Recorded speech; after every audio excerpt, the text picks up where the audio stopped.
Voilà. Oui, oui, il y a quelque chose dedans qui fait comme ça. Alhamdulillah, summa salatu wa salam ala rasulillah. Ok.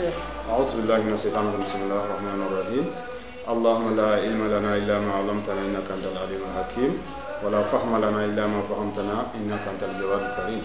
Alhamdulillah, pour parler de la sorcellerie c'est une réalité.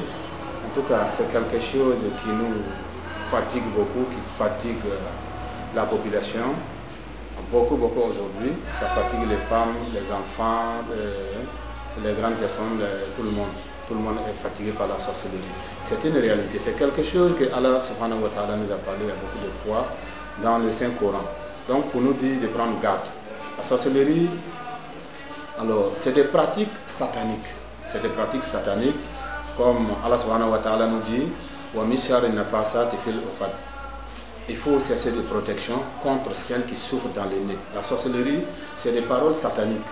Ils font des nez et ils font des paroles sataniques, ils souffrent dedans. Et à partir de ça, comme ça peut attacher la tête d'un élève pour qu'il ne réussisse pas à l'école. Ça peut attacher le ventre d'une femme pour qu'elle ne puisse pas enfanter. Ça peut attacher la vie d'un homme qui ne peut pas évoluer dans sa vie. C'est ça la sorcellerie. Mais il faut savoir que c'est des pratiques sataniques. D'abord, pour être sorcier, il faut d'abord être loin d'Allah subhanahu wa ta'ala, il faut s'éloigner de Dieu, il faut être plus proche de Shaitan, et comme ça, Shaitan va mettre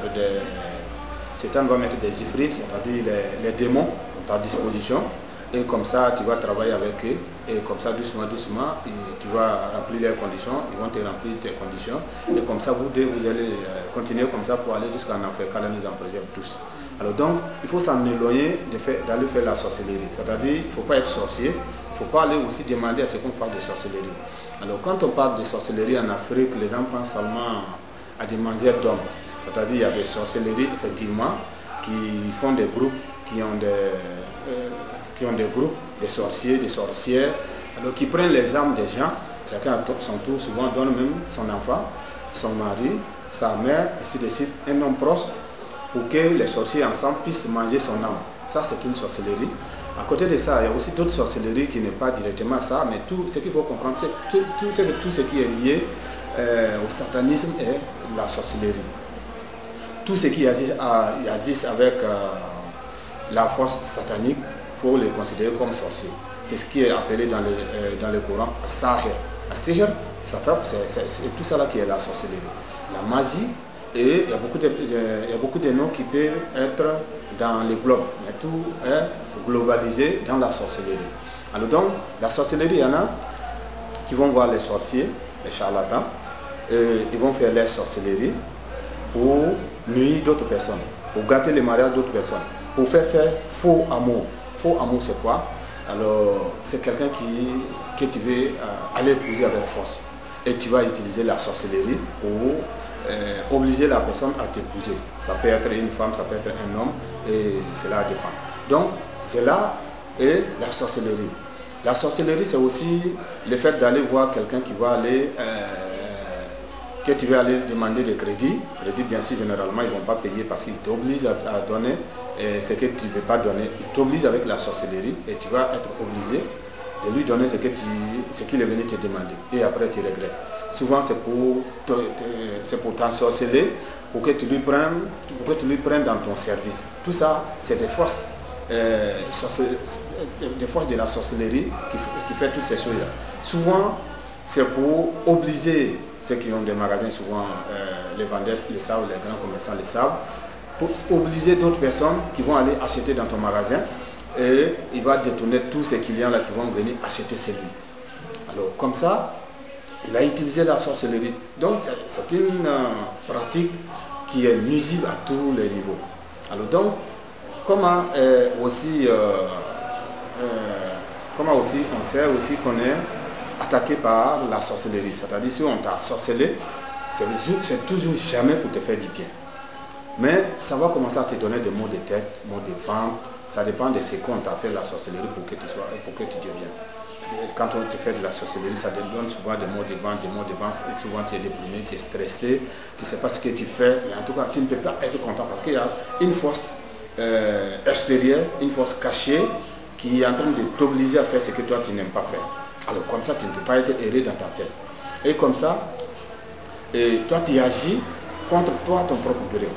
Et pour arriver à là, ils vont d'abord aller faire des pratiques sataniques pour être plus loin d'Allah subhanahu wa ta'ala, être plus proche de Shaitan, allié de Shaitan. Et comme ça, Shaitan va mettre à ta disposition maintenant des démons, des démons bien sûr, des esprits, pour être en ta disposition. Ils vont t'aider à travailler, à accomplir maintenant tes sales actions. Et c'est comme ça maintenant, ça arrive chez nous. Ça arrive chez nous, bien avant que ça n'arrive, souvent c'est nous. Alors quand on parle de maraboutisme, nous avons des frères qui se font passer aussi pour des marabouts, mais qui agissent toujours avec la force de Shaitan. C'est-à-dire, vous trouvez des gens qui disent qu'ils ont le nom d'Allah avec eux. Pourtant, ce n'est pas le nom d'Allah, c'est le nom des djinns. Quelqu'un qui va aller écrire le nom d'Allah, qui va écrire le verset coranique, et à côté de ça, il va écrire le nom des djinns pour entourer des carrés, des carrés magiques, des choses sataniques, pour entourer le nom des djinns. C'est-à-dire, vous êtes bien d'accord avec moi que Allah suffit pour régler tous nos problèmes. Est-ce qu'on a besoin d'associer autre personne à Allah pour qu'il puisse régler les problèmes? Non, Allah seul suffit. Alors donc, Allah, il n'accepte jamais à ce qu'on associe autre chose à lui. Si tu l'associes, il te laisse avec ton associé. Mais ce n'est pas lui, Allah, qui va être associé, ou encore moins son nom, qui va être associé à autre chose. Allah se désengage de ça et il te laisse avec ton nom de djinn. Et comme ça, les gens, généralement, ils disent que c'est ce qui est plus rapide. Puisque Shaitan veut tout faire pour que les gens restent avec lui. Quand le Shaitan est avec toi, bien sûr que Shaitan, Allah subhanahu wa ta'ala nous dit, Shaitan est notre ennemi. Et ton ennemi ne va jamais te donner ce qui est bon. Donc, il va toujours te blaguer. En retour, il va prendre quelque chose qui est plus cher. Et à côté de ça encore, il va s'arranger encore pour que vous vous trouvez dans l'enfer. Parce que lui, son compte est réglé. Shaitan est destiné directement pour aller en enfer. Qu'Allah nous en préserve. Et parmi les humains, il y en a aussi qui sont sataniques. C'est-à-dire, il y a des alliés de Shaitan. Allah nous dit, subhanahu wa ta'ala, inna shayatina la yuhuna ila awliyaihim. Qui veut dire, les shayatines, ils font des wahi, c'est-à-dire, ils font aussi des wahi, ils font des révélations pour envoyer à leurs alliés parmi les humains. Les révélations, c'est quoi à ce niveau-là? C'est-à-dire, les charlatans, ceux qui prétendent savoir ce qui va se passer demain, Shaitan, les démons vont aller leur donner quelques informations qui sont jamais vérifiées, vraies, qui sont jamais vérifiées. Alors, tu vas dire, bon, voilà ce qui va se passer, voilà ce qui va se passer. Souvent, ça tombe sur la vérité. Tout ça, c'est pour te permettre de t'égarer et puis suivre les Shaitans. Donc, les Shaitans, parmi les humains, Shaitan, parmi les djinns. Alors, il faut savoir aussi que tous les djinns ne sont pas les shayatines. Il y a les djinns ordinaires, il y a les djinns musulmans parmi les djinns ordinaires. À côté de ça, il y a les djinns sataniques qui sont les enfants de l'Église. Ceux-là, ils sont tous sataniques. Mais les djinns ordinaires, il y a parmi eux musulmans, il y a parmi eux aussi les non-musulmans. Donc ceux-là sont considérés, les musulmans parmi les djinns sont considérés aussi comme nos frères et sœurs. Ceux-là, ils ne font jamais du mal.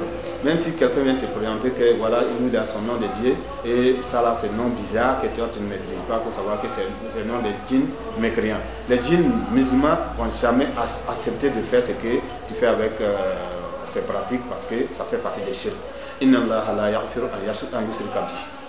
Allah subhanahu wa ta'ala n'accepte jamais à ce qu'on associe quelque chose à lui. Alors la sorcellerie utilise aussi des djinns.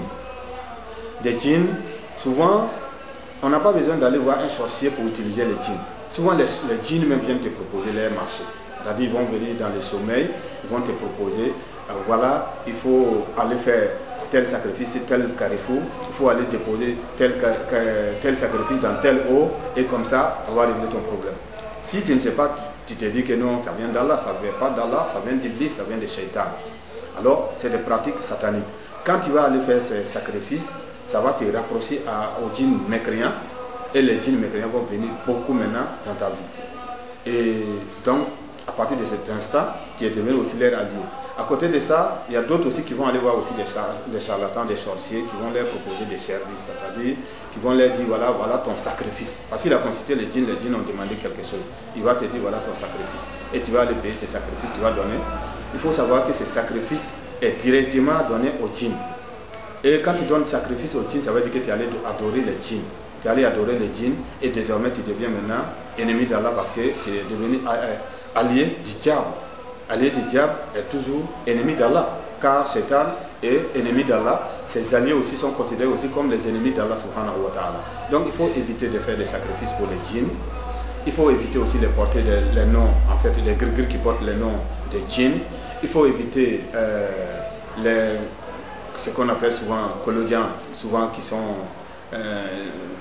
ont utilisé le nom des djinns. Il faut éviter toutes ces choses. Il faut éviter aussi souvent des dons dans les rêves.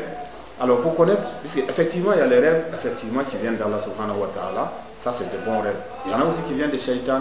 Ce qui vient de Shaitan, c'est des recommandations qui vont te faire la part des choses. C'est-à-dire, Allah subhanahu wa ta'ala, quand il t'envoie un rêve qui est le message, ça va être toujours en conformité avec la charia.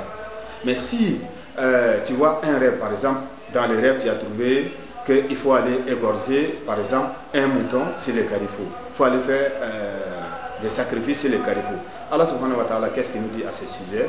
Inna Allaha la tusrifu inna Allaha la yuhibbul musrifin. Il ne faut pas gaspiller, car Allah n'aime pas les gaspilleurs. Et tu es allé jeter des vivres sur les carrefours, tu as donné ça à qui? Tu as juste donné ça aux djinns, les djinns des carrefours qui vont profiter de ça. Et machallah, ils vont te donner ce que tu veux, mais il faut savoir que ici-bas d'abord, tu vas payer plus cher que ce que les djinns te proposent. Et aussi comme ça, tes œuvres ne sont plus acceptées par Allah subhanahu wa ta'ala. Alors donc, souvent, quand les gens ont des problèmes, effectivement, c'est normal que tu cherches des solutions. Mais des solutions, il faut savoir les chercher. Bon, pour parler d'abord à nos frères et sœurs musulmans, sachez que dans la Ruqya, quand on parle de la Ruqya, peut-être que c'est le nom qui est peut-être un peu différent pour d'autres personnes, mais il s'agit de la parole d'Allah. Le Coran, utiliser le Coran proprement dit, parce qu'on trouve d'autres personnes qui mélangent le Coran avec d'autres choses, ce n'est pas de cela qu'il s'agit. La Ruqya, il s'agit d'utiliser la parole d'Allah pour se soigner. Allah subhanahu wa ta'ala fait descendre le Coran pour que ça soit une miséricorde, pour que ça soit aussi des remèdes aussi pour nous guérir de tous nos mal. Quand on parle de remèdes, il ne suffit pas seulement de dire non, c'est les malades, c'est pas, généralement nos patients ce ne sont pas des malades physiques, c'est des malades spirituels et moraux. C'est des personnes qui souffrent moralement. C'est des personnes qui n'arrivent pas à étudier, qui n'arrivent pas à enfanter, qui n'arrivent pas à trouver, qui n'arrivent pas à se marier, qui n'arrivent pas à trouver ce qu'ils doivent avoir. Par exemple, tu as réuni toutes les connaissances requises, mais tu n'arrives pas à travailler. Et tu cherches à travailler, ça se répète, tu échoues, à tout moment tu échoues, à tout moment tu échoues, jusqu'à ce que tu comprennes que ce n'est pas des hasards qui t'amènent cela, c'est de la sorcellerie qui t'amène cela, ou c'est en tout cas c'est une force maléfique, c'est ça même qui est la sorcellerie, qui t'empêche de pouvoir arriver ou pouvoir profiter de ce que tu as droit d'avoir. Donc c'est ça même la sorcellerie. Alors donc nous avons la Fatiha qui fait partie des plus grandes sourates du Coran, alors que parmi les musulmans, il n'y a pas quelqu'un qui ne sait pas réciter la Fatiha. Avec la Fatiha, nous arrivons facilement à régler tous nos problèmes. Il suffit de croire et réciter la Fatiha, par exemple, Ayat al-Kursi, Ikhlas, Falaq, Nas. Masha'Allah, on peut régler tous nos problèmes avec ces sourates-là. C'est-à-dire, il faut réciter la Fatiha 11 fois, Ayat al-Kursi 11 fois, Ikhlas 11 fois, Qul Huwallah, Ikhlas, Falaq, Nas 11 fois, pour se frotter avec. Et on peut aussi réciter dans l'eau pour boire. Ainsi de suite, on peut aussi réciter pour nos sœurs qui se pommadent, ils peuvent aussi réciter ces versets dans l'eau et dans les pommades pour se pommader. Et machallah, si vous trouvez que vous avez des problèmes que vous n'arrivez pas à solutionner, si vous faites comme ça, machallah, ça va régler vos problèmes et vous n'avez pas besoin d'aller voir quelqu'un d'autre. Bon, côté blocage, bon, puisque il faut mettre ces niveaux-là, 1 et puis 2 et jusqu'à 3e niveau. Quand c'est le premier niveau, le 2e niveau, en tout cas, vous pouvez régler par cette manière à la maison. Mais quand ça arrive à être grave, il faut se rendre dans un de nos centres qui sont spécialisés de ces traitements. Et machallah, on a toujours réglé quelque chose de 99% de tout ce qui vient nous voir. Que ce soit musulman, non musulman, tout le monde est satisfait par la grâce d'Allah subhanahu wa ta'ala. Alors donc, il faut éviter de faire des sacrifices, il faut éviter de porter les gris-gris. Ça même, c'est des bagages. Sayyidina Yusuf alayhi salam disait quoi quand il faisait la dawa dans la prison aux jeunes? Qu'est-ce qu'il disait? Quand c'est lui qui adore plusieurs dieux à la fois, est-ce que c'est ça qui est mieux par rapport à celui qui adore un seul Dieu?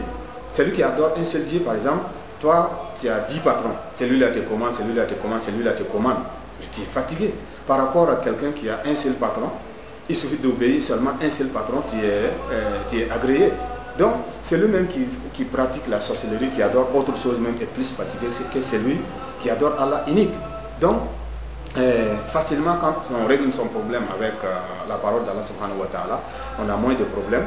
Quand on règle son problème avec le Coran, on n'a pas le retour désastreux. Celui qui règle ses problèmes avec la sorcellerie, celui qui règle ses problèmes avec les djinns, cette personne a toujours des problèmes parce que les djinns demandent leur part. Les djinns demandent leur part parce que, je disais tantôt, les djinns sont nos ennemis et ton ennemi ne va jamais te donner quelque chose qui est profitable pour toi. Certes, il peut te blaguer. Allah subhanahu wa ta'ala nous dit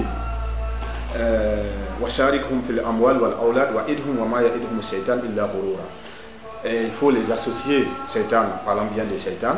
Satan, tu peux associer les humains par leur façon de chercher l'argent, par leur façon de chercher les enfants. Et il faut s'associer, Satan a la possibilité aussi de s'associer dans tout ce que nous faisons.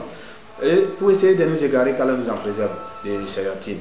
Alors donc, Satan a toutes ces possibilités-là. Mais si tu as donné dos à Satan, que tu as en face d'Allah subhanahu wa ta'ala, tu n'as pas tous ces problèmes. Et on ne va pas te demander d'aller faire des sacrifices de poulets rouges, de poulets noirs, de coqs verts, et des moutons blancs, des moutons courts, ceci, cela. Alors, tout cela ne répond pas aux exigences de la charia. Si c'est la charia, Allah subhanahu wa ta'ala nous dit simplement, c'est ce qui vient de ton cœur, qui est propre, c'est ce qui regarde. Il ne demande pas. Pour ce qui est la charia, pour ce qui est sacrifice pour Allah, ça ne demande pas de couleur.